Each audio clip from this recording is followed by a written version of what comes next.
સુરત પાંડેસરા વડોદ વિસ્તારમાં આવેલ ઈચ્છાપૂર્તિ મહાદેવ ધામની સામે જાણી ઝાખરાવાડી ખુલ્લી જગ્યામાં બાવળના ઝાડ પાસે અજાણ્યા શખ્સે મંટુ રામવિલાસ ઠાકોરનું ધારદાર હથિયાર વડે કપાળ, માથું, કાન તથા મોઢા પર ગંભીર ઇજા પહોંચાડી હત્યા કરી હોવાનો ગંભીર બનાવ સામે આવ્યો છે.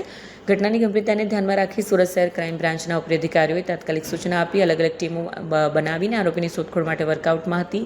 આ દરમિયાન એન્ટી એક્સટોર્શન સ્ક્વોડના પોલીસ સબ ઇન્સ્પેક્ટરને એક ખાનગી બાતમી મળી હતી. આ બાતમીના આધારે નાવડીવાલા એસ્ટેટના નાકે ઝુંબેશ ચલાવીને પોલીસે બે આરોપીને ગણતરીના કલાકોમાં ઝડપી લીધા. આરોપીઓમાં વિજય બહાદુર, રામ ખીલાવન શ્રીવાસ અને બ્રિજેશ સંતોષ કહારનો સમાવેશ થાય છે. પોલીસે વધુ કાર્યવાહી હાથ ધરી છે. આજ સવારે પાંડેસરા વિસ્તારમાં વડોદ ગંગાબા ફાર્મથી પાંડેસરા સીઈપીટી તરફ જવાના રોડ પર ઈચ્છાપૂર્તિ મહાદેવ મંદિરની પાસેથી એક અજાણ્યા માણસની ડેડ બોડી મળી આવી હતી, જેના માથાના અને શરીર મોઢાના ભાગ ઉપર અલગ અલગ બોથડ પદાર્થથી મારેલાના ઈજાના નિશાન હતા.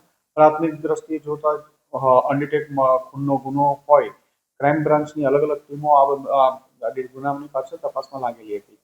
ક્રાઇમ બ્રાન્ચના એન્ટી એક્સટોર્શન સેલની ટીમને એક ઇન્ફોર્મેશન મળી હતી કે મરનાર જણાનું નામ મિન્ટુ ઠાકોર છે, મૂળ વેસ્ટ બેંગાલનો રહેવાસી છે, હાલમાં પાંડેસરામાં જ રહે છે અને એક કારખાનામાં હેન્ડ પ્રિન્ટનું કામ કરે છે. અને એ ઇનપુટના આધારે આ લોકો આગળ વધુ કામ કરતા કે આને એના બે મિત્રો સાથે માથાકૂટ થતા એને મારીને જતા રહ્યા છે. આ કામે ક્રાઇમ બ્રાન્ચની ટીમ દ્વારા બ્રિજેશ કહાર અને વિજય રામ ખીલાવન શ્રીવાસ્તવ બંનેની ધરપકડ કરી છે.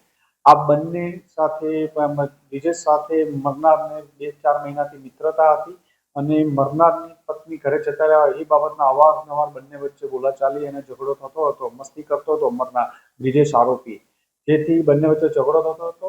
આજે બંને બ્રિજેશ અને વિજય બહાદુરે ડિસાઇડ કરી કાલે એને મોટરસાઇકલ ઉપર બેસાડી ત્યાં વડોદથી ગંગાબા ફાર્મથી સીઈપીટી પ્લાન્ટ જવાના મહાદેવજીના મંદિર પાસે લઈ જઈ ત્યાં બોથડ પદાર્થથી મારી અને એનું મોત નિપજાવેલ છે. બંનેની ધરપકડ કરી છે. આગળની પૂછપરછ ચાલુ છે અને વધુ તપાસ માટે પાંડેસરા પોલીસ સ્ટેશન સોંપવાની કાર્યવાહી.